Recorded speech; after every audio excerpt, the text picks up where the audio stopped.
Hey, and welcome, Psych2Go community. Thank you for all the love and support you've given us. Your ongoing support and desire to assist others with psychology is what helps us continue delivering quality content tailored just for you. Now let's get into this week's topic: love, partnership, soulmate. So many of us spend a good chunk of our lives looking for the one. But what happens when we actually find someone? How do we know if they're the person who's right to spend the rest of our lives with? Or even if starting a relationship with them is the right choice? While compatibility is no guarantee of longevity, studies show that it is directly related to the quality and satisfaction of our relationships. Simply put, the more compatible you and your partner are, the happier you're likely to be with them. Everybody has their own ideas about what qualities and traits their dream partner should have, but rarely do we ever find someone who's a perfect match. Instead, we learn to compromise where we can and grow to love people in spite of their flaws and imperfections. However, it can be hard to differentiate normal differences from incompatibility. So, if you're wondering whether or not you and your significant other are incompatible, here are 7 telltale signs that you probably aren't right for each other. 1. You don't get each other. Right from the get-go, this can tell you a great deal about how good of a match you and your partner make. If you have a hard time understanding how they're feeling, what they're thinking, or what they need, then they might not be the one for you, and vice versa. It's better to be with someone you can be in sync with, someone who picks up and understands your nonverbal cues. They can discern your tone of voice and get what you're trying to tell them. Otherwise, miscommunication and misunderstandings can pile up in your relationship. 2. You're too different from each other. While it's technically true that opposites do attract, every solid, healthy couple should share at least a few similarities with their partner. This doesn't mean having to like all the same music or movies that they do, or even share the same hobbies as them. In fact, it can even be refreshing to be in a relationship with someone radically different from yourself. Sadly, though, the excitement won't last forever. If the similarities are too scarce or non-existent, once the new and shiny effect wears off, you're both left with someone who doesn't share the same humor, interests, values, ideals, or principles, making it difficult to relate to one another in any meaningful way. 3.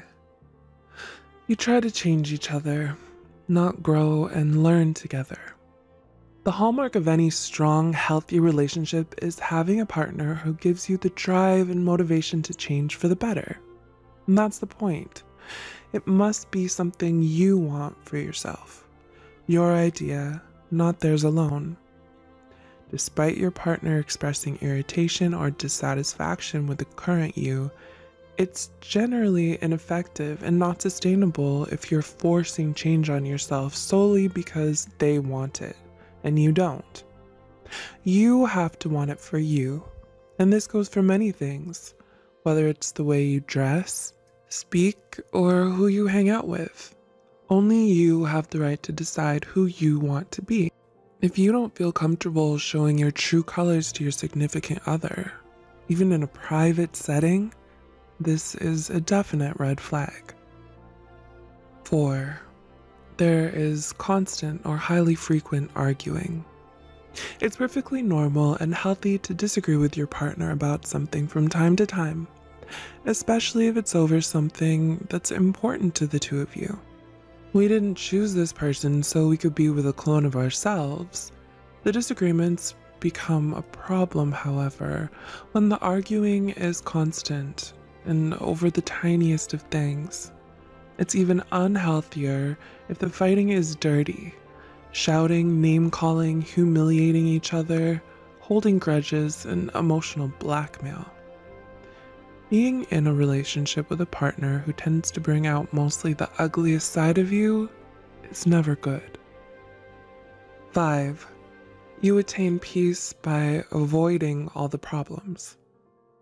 It's all about moderation. While constant fighting is obviously not ideal, it's also not good for a couple to never disagree about anything. You need to be honest and communicate openly with one another about how you feel, even if it's not in agreement with the other person. Constant pretending everything is okay or blind agreement to the wants of the other person does not make the relationship stronger and may in fact result in a catastrophic blow up later.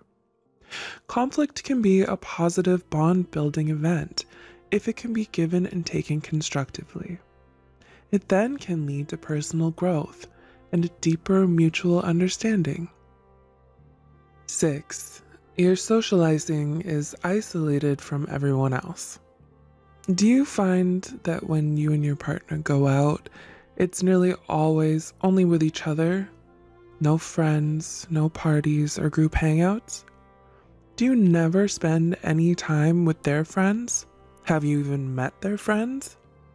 Is their family still a group of mystery people you've never been introduced to? Even though you've been together for a while? If you answered yes to any of these, this could be a potential problem.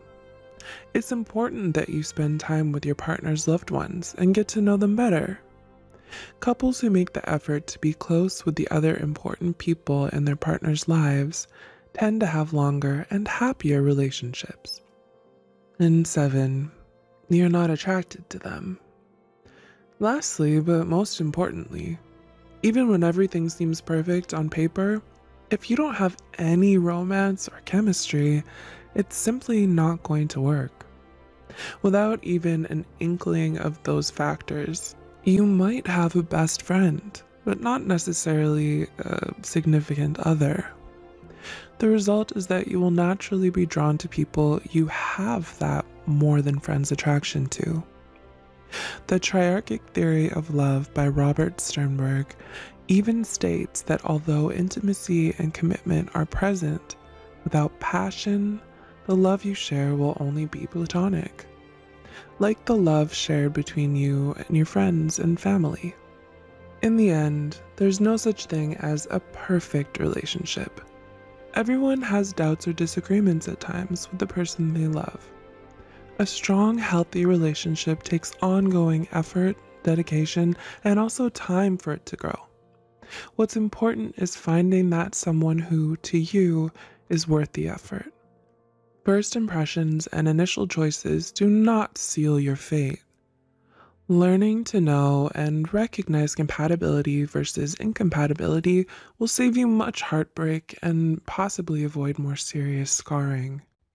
So take the time to evaluate your relationship with these key points in mind, and honestly ask yourself, is my partner right for me? We hope you enjoyed the video and learned something new about yourself and others. Please like, share, and give feedback or comment below. Let us know what you'd like to see next. Don't forget to subscribe. And as always, thanks for watching and taking this short psychology journey.